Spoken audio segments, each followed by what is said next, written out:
You know, একবার একটা বাচ্চা একটা সাধুর কাছে গিয়ে বলেছিল যে সাধু বাবা, আমি না খুব তাড়াতাড়ি বড়লোক হতে চাই, তো আপনি আমাকে একটা উপায় বলুন যাতে আমি বড়লোক হতে পারি খুব তাড়াতাড়ি। তো সাধু তাকে বলেছিল যে ঠিক আছে, তুমি তো খুব ভালো সময় এসছো, চলো তোমাকে এর উপায়টা বলে দিই।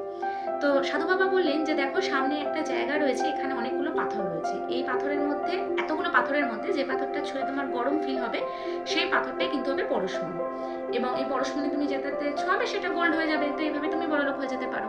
তো বাচ্চাটা কি করলো, প্রত্যেক দিন একটা করে পাথর ধরতে লাগলো, ধরে দেখলো কোনোটাই গরম হচ্ছে না, মানে তার হাতে গরম ঠেকছে না।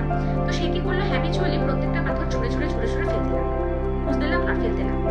এভাবে করতে করতে করতে করতে মানে 2 দিন 3 দিন 4 দিনের মাথায় সে গিয়ে দেখলো, মানে এরকম ভাবে পাথর ফেলতে ফেলতে ফেলতে ফেলতে পাথর, একটা পাথর ফেলে দেওয়ার পর তো রিয়েলাইজ হলো যে ওটা গরম ছিল। তো দেখো, আমরাও কিন্তু এরকম সারাদিনের প্রত্যেক দিনের এরকম কাজের মধ্যে অনেক রাইট অপরচুনিটি, অনেক সঠিক জিনিস জীবন থেকে ফেলে দিই। কেন? Because of our habit. আমাদের অভ্যাস, কিছু অভ্যাসগত ভুলের জন্য বা আমাদের জীবনের জন্য, অভ্যাসগত ভুল জীবনযাপনের জন্য আমরা এই কাজটা করি। তো আমাদেরকে কিন্তু পরশমণি খোঁজার জন্য জীবনের প্রত্যেকটা মুহূর্তকে কিন্তু কাজে লাগাতে হবে এবং খুব বুদ্ধিমত্তার সাথে